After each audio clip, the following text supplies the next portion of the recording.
Right before your life changes, it will look like it's falling apart. Not the cute kind of falling apart. I mean everything spinning out of control at once. Money disappearing, people walking away, plans collapsing, emotions on fire. You look up and say, seriously, universe? Now? But what you call bad luck, the universe calls the final test. Because before it gives you a new reality, it needs to know if you're ready to hold it, or if you'll drop it at the first sign of discomfort. It's not punishment. It's a filter. And today I'm going to break down exactly how that test works. Why life seems to get worse before it gets better, and most importantly, how to stop failing right at the door of your breakthrough. Here's the first thing to understand. Every time you ask for a new reality, you're actually asking for a new version of yourself. You want more money, but you can't keep the same scarcity mindset. You want a healthy relationship, but you can't hold on to unhealed trauma. You want peace, but you can't keep feeding chaos. So what does the universe do? It doesn't build something new on top of the old you. It dismantles the old first. And that dismantling looks exactly like this. People annoying you, situations collapsing, opportunities vanishing. Not because it's going wrong, but because it no longer matches who you're becoming. This is where the first big test begins, the reaction test. When life starts going off script, your mind automatically reverts to its old programming, complaining, blaming, dramatizing. You think nothing ever works for me. Every time I get close, something ruins it. And that's exactly when the universe watches closely. Same situation, but new frequency, or the same old one. The test isn't about what happens to you. It's about how you respond. The old version of you would freak out, explode, give up. The new version feels it, breathes, observes, adjusts. It's not that you don't suffer. You just don't make decisions from pain anymore. You've learned to feel without self-sabotage. And energetically, that's massive. Think of it like this. You say you want abundance, but one unexpected bill makes you panic and yell, "I'm broke." You say you want true love, but one moment of distance makes you chase crumbs. You say you trust the flow, but one delay convinces you nothing's working. The universe isn't testing if you're a good person. It's testing whether your frequency has actually changed. Because the new reality you want requires new reactions. Keep responding like the old you, and you'll keep attracting the same results, no matter how many affirmations you scream. The second big test is the shortcut temptation test. This one's classic. The moment you decide to level up, half-baked opportunities start showing up, fake blessings wrapped in shiny paper.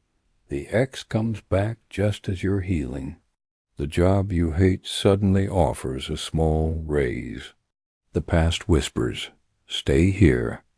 It's awful, but familiar. The universe doesn't send these to torture you. It's checking if you've learned your worth. Because when you choose comfort over alignment, you're saying, "I don't believe something better is coming." And that's exactly how you anchor yourself to a smaller reality right when a bigger one was on its way. The test isn't about how good the shortcut looks. It's about how much faith you have in what's unseen. The illegal part of a life upgrade isn't the speed. It's the trust it demands when everything is begging you to go back. The universe asks, do you really want a new life or just a slightly less painful version of the old one? Your answer isn't in your words. It's in what you settle for. The third test is the loneliness test. When you start truly changing, there's this awkward phase where you no longer fit into your old world, but you haven't fully arrived in the new one yet. Old friends drift. Old habits lose flavor. Familiar places feel empty. And nothing new seems to show up. That's when you think, I'm losing everything and gaining nothing. That panic drives most people straight back into what hurts, just because it's familiar. But energetically, that emptiness is the womb of your new reality. It's the space between the last chapter of the old book and the first line of the new one. If you can sit in that silence without filling it with distractions, you pass. This phase is about emotional self-sufficiency. The universe wants to know, can you be yourself without applause, without validation, without anyone watching? If your happiness depends on being seen, chosen, or approved, your energy is still dependent, and dependency is easy to manipulate. So the universe asks, if no one praises you, will you still continue? If no one understands, will you still choose this path? This phase is brutal for the ego, but sacred for the soul. It's where you stop moving out of fear of being alone and start moving out of alignment with who you truly are. Then comes the coherence test. Changing your words isn't enough. You have to change what you do when no one's watching. You say you want peace, but you still scroll through chaos until 3 a.m. You say you want financial stability, but you still spend impulsively to fill emotional gaps. You say you want healthy love, but you keep going back to people who break you piece by piece. Life doesn't listen to your captions. It reads your calendar. Coherence means your habits have to match your prayers. If your daily actions don't point to the future you claim to want, the universe assumes you're not ready to maintain it. This test hides in the smallest details, getting up when the alarm rings, walking away from the conversation you know will drain you, refusing to repeat a pattern just because it's familiar. It's not about perfection. It's about awareness. You can fail one day, but rise the next with new intention. The universe doesn't demand perfection. It rewards consistency. A small action repeated with new energy beats 1,000 motivational speeches said once in excitement. The real question isn't, do you want a new life? It's, are you ready to live like it before it shows up? The fifth test is the narrative test. When things fall apart, what story do you tell yourself? Do you say, this is the end, or this is a realignment? Do you think everything's against me, or something greater is restructuring? The same event can be punishment or preparation, depending on your narrative.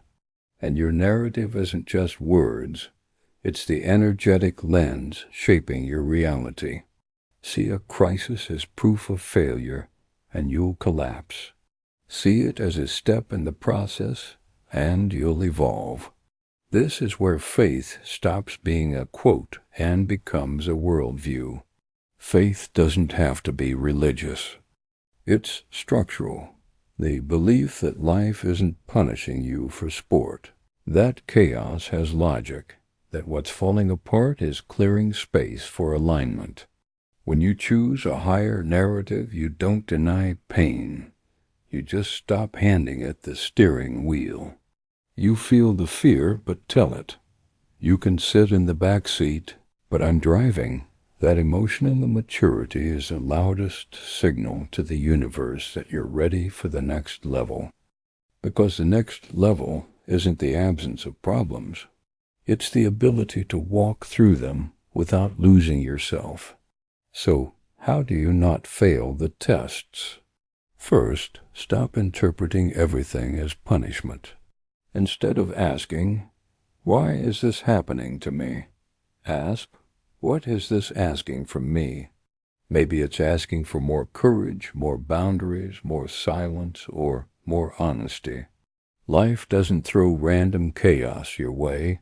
It gives you opportunities to respond differently. The test isn't to prove you're weak. It's to reveal that you're stronger than you think. And that only happens when you act in ways your old self wouldn't even recognize. Calm where you'd panic, dignified where you'd beg, faithful where you'd quit. Second, beware of the most dangerous phrase during any test. Screw it. That whatever mindset is self-sabotage disguised as rebellion. I already messed up once, so I'll mess it all up. I argued, so I'll ruin the whole relationship. I slipped on my diet, so I'll binge for a week. That's not the universe testing you. That's you giving up mid-level. The real test is to keep doing what's right, even when it's not instantly rewarded. To persist with intention, not stubbornness. To know the difference between holding on to a dead thing and holding on to the person you're becoming. Third, remember something obvious but often forgotten when everything hurts. No real change is comfortable. You don't shed skin without itching. You don't move houses without a mess. You don't update software without glitches. So why expect your life transformation to be smooth? We romanticize growth, imagining leveling up as just peace, money, and glow. But before the glow, there's dust. Growth is demolition disguised as progress. You'll drag furniture, lift old wounds, find parts of yourself you didn't know were buried. If you mistake cleaning for collapse, you'll quit right before the breakthrough. Fourth, don't negotiate your truth just because the path got tight. If you know something's over, stop pretending it's a phase. If you know a job is draining you, don't call it stability. If you know a habit is killing your energy, don't call it self-care. The test is to see if you'll return to comfort or step into truth. Every decision is a signal to the universe saying, "This is what I accept," and the universe always responds in kind. Fifth, stop trying to prove you're changing. Just change. The need to prove growth is still ego chasing validation. Real evolution is silent. Nobody sees it, but you feel it. Nobody claps, but you sleep in peace. Sometimes your biggest miracle of the day is not answering that text, not explaining yourself again, saying no for the first time in years. The universe doesn't measure likes. It measures vibration. The quiet choices that cost you everything are the exact ones that move you to the next level. Finally, understand this. The universe doesn't test you to humiliate you. It tests you to align you. It doesn't care if you're perfect. It cares if you're compatible. Compatible with the life you say you want. You asked for lightness? It'll test you by removing weight. You asked for self-love? It'll test you with moments where you're tempted to abandon yourself. You asked for abundance? It'll test your responsibility in small things first. The test is simply a mirror asking, are you ready to live what you say you want? So next time everything falls apart right when you're trying to do better, breathe and remember, this might not be the end. It's the final exam before the upgrade. Instead of saying, nothing works for me, try saying, okay, I see the test. I can choose differently this time. That choice, repeated in small ways, rewrites your story. Reality doesn't flip overnight, but the way you respond to each twist starts bending it in your favor. The universe doesn't want you to suffer. It just wants to make sure that when it gives you what you asked for, You don't drop it at the first challenge. In the end, passing the test doesn't mean never falling. It means rising with more awareness every time you do. It means not running back to what broke you just because you missed the illusion. It means not calling a sign to quit what's actually the final push before the leap. And if right now your life feels more chaotic than ever, maybe that's the surest proof that it's rearranging itself to fit the size of the person you're becoming. Don't fail this part. Don't go back because it hurts. Hold steady. Sometimes the universe destroys your comfort, not because it's ending, but because it's finally beginning.